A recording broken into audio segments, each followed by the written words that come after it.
Foot গধূলি ধাৰাবাহিকখনৰ আজি নিশা আহিবলগীয়া এপিছডৰ প্ৰম' বৰ্তমান মুকলি হৈছে আৰু আজিৰ প্ৰম'ত আমি দেখিবলৈ পাইছোঁ ধাৰাবাহিকখন হ'বলৈ গৈ আছে বহুত বেছি ইণ্টাৰেষ্টিং। বলকচোন চাওঁ আজিৰ প্ৰম'ত কি দেখিবলৈ পাইছোঁ। আজিৰ প্ৰম'ৰ প্ৰথম ভাগত আমি দেখিবলৈ পাইছোঁ পৰিয়ে কৈ আছিল মই GMCHতে ইণ্টাৰ্ণশ্বিপটো কৰিম, কিন্তু তেতিয়া আমি দেখিবলৈ পাইছোঁ অনুৱে মাত দিছিল কিন্তু কি, তুমি কি কথাত ইমান ভয় খাই আছা।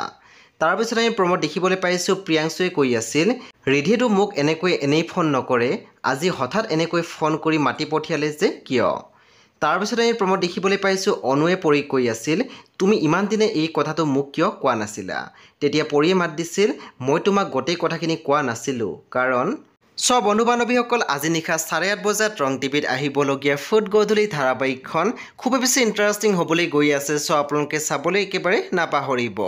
পৰৱৰ্তী আপডেটৰ বাবে আপোনালোকে আমাৰ চেনেলটো ছাবস্ক্ৰাইব কৰি কাষত থকা বেল আইকনত টিপি দিবলৈ একেবাৰে নাপাহৰিব।